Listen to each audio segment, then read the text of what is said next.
Today we look at places where nobody finds you for having a flag, having grandkids, or stepping in someone's peonies. You dirty Look what you've done to my peonies! They're marigolds! Good God, I think she's right. They are marigolds. That's right, we're talking about HOAs and how to avoid them. I'm also going to share some stories that subscribers sent me about their HOA experiences. Let's go! Retirement is supposed to be one time in life when you get to kick back, do what you want, and maybe finally paint your garage that ridiculous shade of burnt orange just because you can. But for many Americans, that fantasy ends the moment you get into a community that is run by a HOA, or Homeowners Association. Suddenly you're living under a rule book thicker than a Tolstoy novel, and enforced by a group of neighbors who treat lawn violations like federal crimes. So what do smart retirees do? They get out, they flee, they pack their patio furniture, rip down their approved holiday lights, and head for parts of the country where the phrase CC&R is met with blank stares instead of measuring tape. Now every state has some form of HOA, and most cities do as well. So you have to look for places that don't have HOAs. In this video, we're just going to go over some of the places where you could possibly find fewer and fewer HOAs. Got it? Get it? Good. Let's take a look.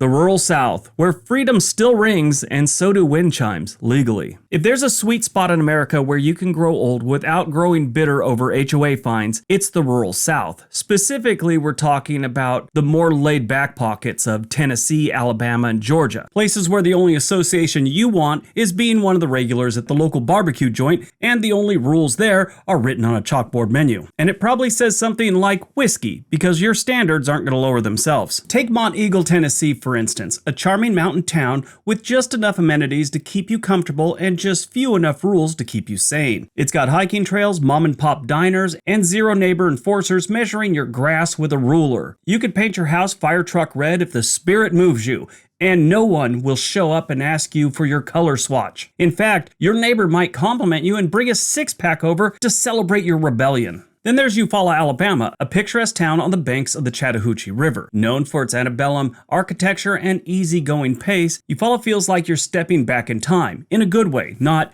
zero Wi-Fi and outhouses kind of time travel, but more like the type of place where your neighbors actually know your first name, your yard is your business, and the only committee you'll encounter is like a church bake sale. You've got other great places like in Northwest Georgia with Summerville and Lafayette that still has city codes that predate gated communities and lawn inspection drones. Here's the bottom line about this one. In rural South, no one is stalking your mailbox to make sure you're meeting neighborhood aesthetics. There are no secret meetings about your RV and no anonymous complaints about your porch furniture. You're more likely to find yourself invited to a fish fry than a hearing with the neighborhood grievance board. Your wind chimes? Chime away. Your flagpole? Fly whatever you want. College football allegiance? Your political opinion? No one's calling the HOA SWAT team. Some of these places you can put a giant pink flamingo in your front yard and no one's gonna say anything. They might honk and give you the thumbs up. Just don't put any upside-down pineapples on your lawn. You might get some unwanted visitors. If your retirement dreams involve peace, quiet, and the ability to install a front yard fountain shaped like a giant frog without consequences, consider the rural South.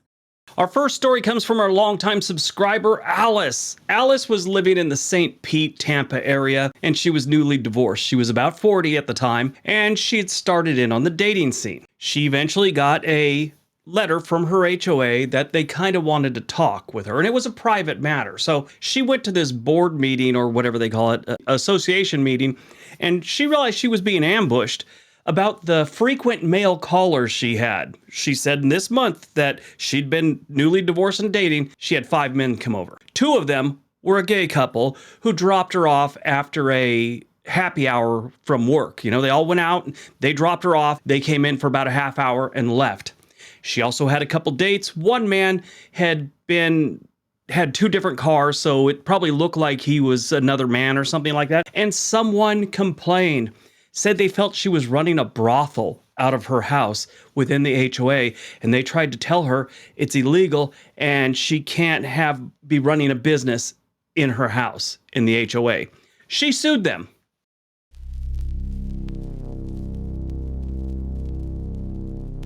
Midwest small towns, sweet corn and sweet freedom. You know what you won't find in the Midwest? Judgment over your landscaping choices. No one's going to knock on your door because your petunias are too close to the curb or because your front door isn't a shade approved by the neighborhood's aesthetic integrity board. Towns like Ottumwa, Iowa, and Marquette, Michigan, have quietly become safe zones for retirees who want to enjoy their golden years without the constant background noise of HOA bureaucracy. These are places where neighbors still wave, not write reports. Many homes were built decades before the HOA craze swept the suburban landscape like a beige plague. That means there's no architectural review committee sniffing around your backyard looking for non-compliant bird feeders. The homes here have character, some with funky porch swings, others with mismatched shutters, and a few that proudly display a yard flamingo or two without a single passive-aggressive letter showing up in your mailbox. Your biggest concerns in these areas isn't whether your hedge is a half an inch too tall. It's how to keep your driveway clear during February snow dump, or deciding which diner serves the best fried fish. These committees don't have rule books on how to be a good neighbor. They just have good neighbors. And for retirees tired of walking on eggshells in their own homes, that kind of peace is worth its weight in snow shovels. So the next one comes from Ted. Ted's been watching us a while. He moved into an HOA in an Atlanta suburb, and it was a 50-plus place, and so it was kind of what you'd expect from an over 50 area. Well, they had a rule about this new trash company. The trash company had to pick up everyone's trash by 9 a.m. And if your trash cans were not brought back up from the street and behind your little fence by 9:30, you would get a fine. Now, some people still worked. This became a problem, and they threatened to sue. And the HOA president, who pretty much everyone hated, threatened to resign if they pushed forward with the lawsuit and changed the rule about pulling him in a half hour after pickup. Everyone applauded when he threatened to resign. He resigned.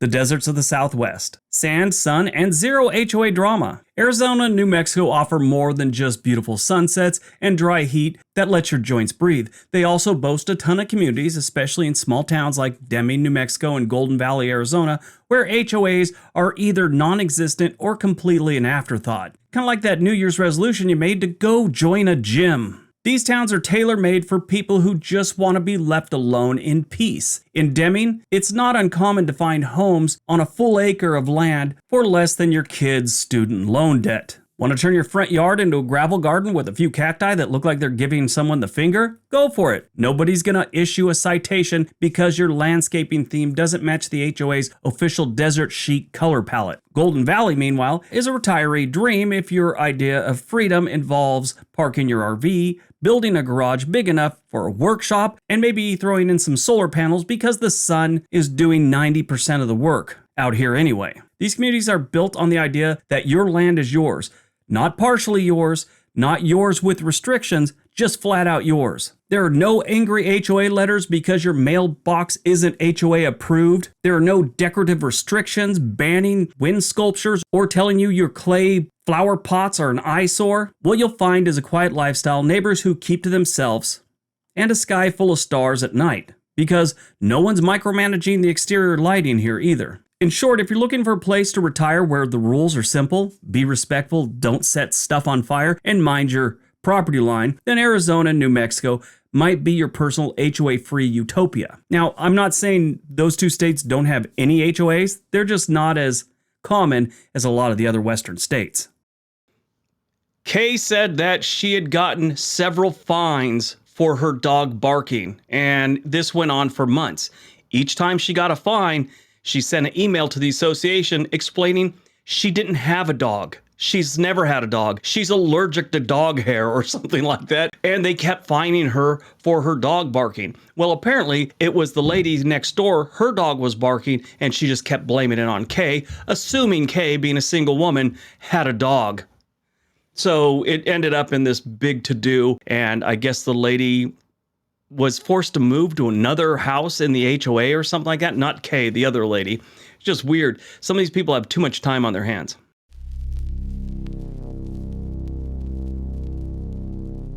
Remote retreats, where even the mailman has to ask for directions. If you're truly done with people telling you how to live, parts of Maine, northern Idaho, and Montana offer the ultimate retirement fantasy, being left alone. Think log cabins, off-the-grid living, and maybe even a chicken or two. No HOA, no noisy neighbors, no one wondering why you decided to build a shed shaped like a Viking longhouse. It's your land. Do what you want. That's kind of this thing. The more remote the state is, the less the communities have rules. You know, they want to live in these remote places or these partially populated places for a reason. HOAs are a thing of overpopulated areas, like metro areas. Again, not saying these states don't have any, they're just not nearly as common as a lot of other places. But these states also have some problems. The winters are usually brutal, and Amazon Prime might not get there in 2 days. But isn't that a small price to pay for the right to store firewood whenever you want?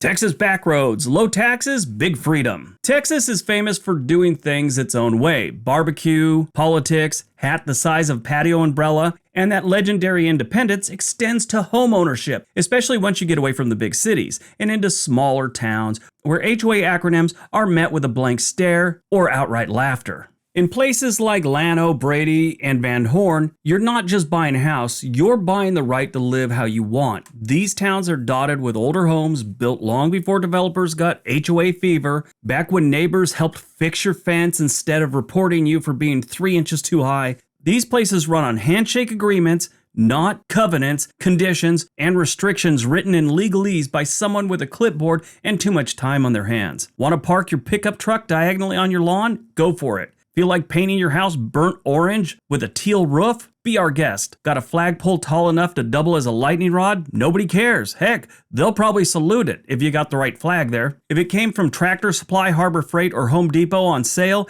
it belongs in your yard. And if you've got a goat or two to mow your grass, well, that just makes you more efficient, and they might ask to borrow your goat every now and then. Even newer developments in these areas are picking up the vibe. Some builders are intentionally creating non-HOA neighborhoods because they know their audience. People who want to enjoy their retirement years without filing a permit to plant a rose bush. It's become a selling point. No HOA is now listed right next to granite countertops and energy-efficient windows. Yeah, Texas likes their freedom. And there's not much freedom most of the time when it comes to HOAs. I should tell you, most of these stories and examples I've given you are from true stories. The last one's from Nancy and John. They moved into an HOA in the Orlando area. Now, everything was fine, and then Donald Trump ran for office. And the president and some of the association board members tried to pass a rule that you could only display political flags if they were supporting Donald Trump. This is back in the first time around in 2020. Of course, this ended up in lawsuits and all kinds of strange things. But even though they lost the lawsuit, a month later, they tried to change it again to where it can only be Republican candidates that could be displayed on your lawn. Yeah.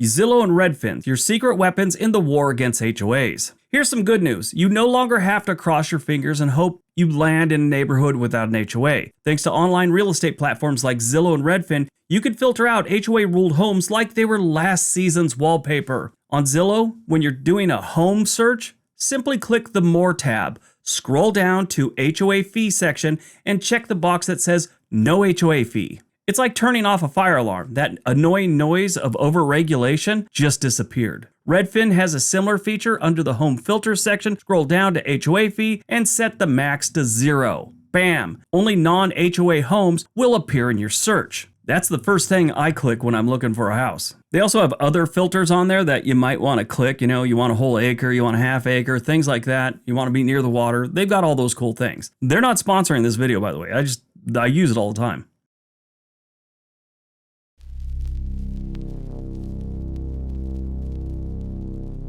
My final thoughts. Retire from the HOA, not into one.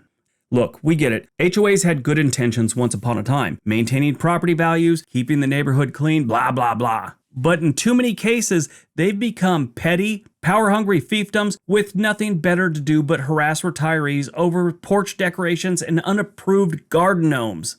The great news is you don't have to put up with one. America is full of towns, counties, and properties where you can retire in peace, drink iced tea on your porch, built by yourself, and decorate your yard however your Florida man heart desires. And with the right tools and a little research, you can find your slice of HOA-free heaven before the next mandatory compliance meeting hits your inbox. Retirement is for living, not asking for permission. Alright, that's today's video. Hope you guys enjoyed it. Hope you got some information out of it. Now go out, have a great day, be nice to each other.